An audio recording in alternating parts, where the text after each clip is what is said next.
జై గురుదత్త శ్రీ గురుదత్త.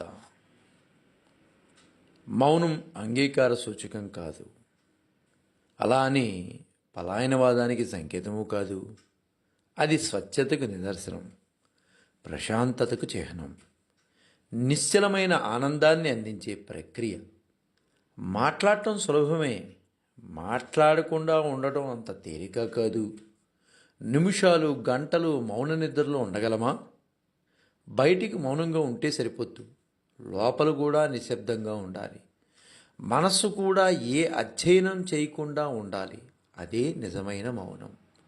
ఈ స్థితిని సాధనతో పెంచుకుంటూ ఉండాలి. ఈ ప్రయత్నంలో కాస్త పట్టుజారిన మనసు కోరికల సుడిగుండంలోకి నెట్టేస్తుంది, ఏవేవో మాట్లాడాలని చేస్తుంది. పెదవులపై ఉన్న మౌనం మనసు పొరల దాకా చేరుకోవాలి. అత్యున్నత మార్గం మౌనం. ఆధ్యాత్మిక సాధనకు మార్గం అయితే జపాలు, తపాలు, కీర్తనల మాట ఏంటి? ఇవన్నీ దైవంపై మనసు కేంద్రీకరించడానికి ఉద్దేశించినవే. అయితే దైవత్వాన్ని మనస్ఫూర్తిగా అనుభవించడానికి మౌనం కన్నా మహత్తరమైన సాధన లేదని చెబుతుంది భగవాన్ రమణ మహర్షుల జీవితం. నువ్వంటే ఏమిటో తెలుసుకోకుండా జగత్తును తెలుసుకోవాలనుకుంటే అది నిన్ను చూసి వెక్కిరిస్తుంది. ముందు నీ మనసును చదువు, తర్వాత జగత్తును చూడు. అప్పుడే ప్రపంచమే ఆత్మ అవుతుంది, నీకు అవగతం అవుతుంది అంటారు భగవాన్ రమణులు. భగవద్ అన్వేషణలో ఎన్నెన్నో ప్రశ్నలతో రమణ మహర్షి ఆశ్రమం చేరిన వారికి ఆశ్చర్యకరంగా భగవానుల శక్తివంతమైన మౌనంలోని సంశయ నివారణ అయ్యేది. ఆయన మౌనమే వారికి మహాజ్ఞాన బోధ. రమణుల సమస్త ఉపదేశ సారం ఏంటయ్యా అంటే, నిన్ను నీవు తెలుసుకో. తమిళనాడులోని మధురైకి దగ్గరలో తిరుచ్చలి గ్రామంలో సుందరమయ్యర్ అలగమ్మ దంపతులకు 1879 సంవత్సరం డిసెంబర్ 30, అంటే సరిగ్గా ఇదే రోజు తెల్లవారుజామున 1 గంటకు భగవాన్ రమణులు జన్మించారు. పుట్టినప్పుడు అతనికి వెంకటేశ్వరన్ అనే నామం పెట్టారు. చిన్నతనంలో ఆయన బడిలో చేర్చే సమయంలో ఆయన పేరును వెంకట్రామన్గా మారింది. ముద్దుగా రమణ అనే పదం అనే పేరు వాడుకలోకి వచ్చింది.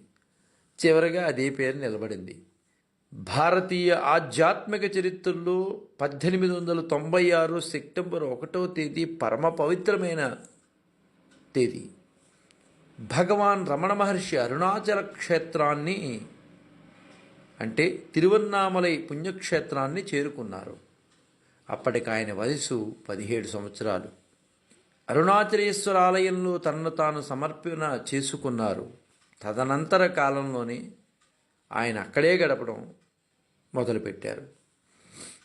ఆత్మానుభవం కలిగిన తర్వాత 54 సంవత్సరాలు వారు సాధించిందంతా కూడా మహాయోగమే.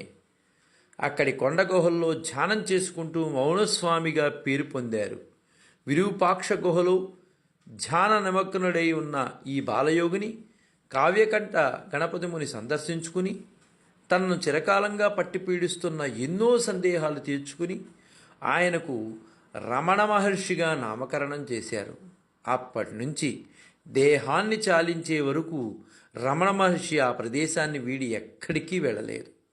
రమణులు తిరువన్నామలైలో, అంటే అరుణాచలంలో 11 సంవత్సరాలు, అంటే 1896 నుంచి 1907 వరకు కూడా మౌన దీక్షలో ధ్యానం చేశారు.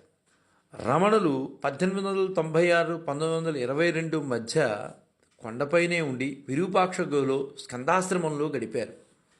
1923 నుండి కొండ కిందకి ప్రస్తుత ఆశ్రమంలో నిర్యాణం అయ్యే వరకు, అంటే 1950వ సంవత్సరం ఏప్రిల్ 14వ తేదీ శుక్రవారం నాడు రాత్రి 8:47 నిమిషాల వరకు అక్కడే ఆయన జీవించారు.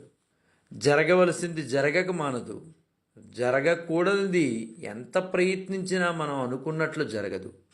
ఇలా వేదాంతాన్ని హేతుబద్ధంగా మూఢ విశ్వాసరహితంగా ఈ ప్రపంచానికి మనిషి జీవన విధానమే ఆధారంగా సోదాహరణంగా చెప్పిన మహాద్భుతమూర్తి భగవాన్ శ్రీ రమణులు.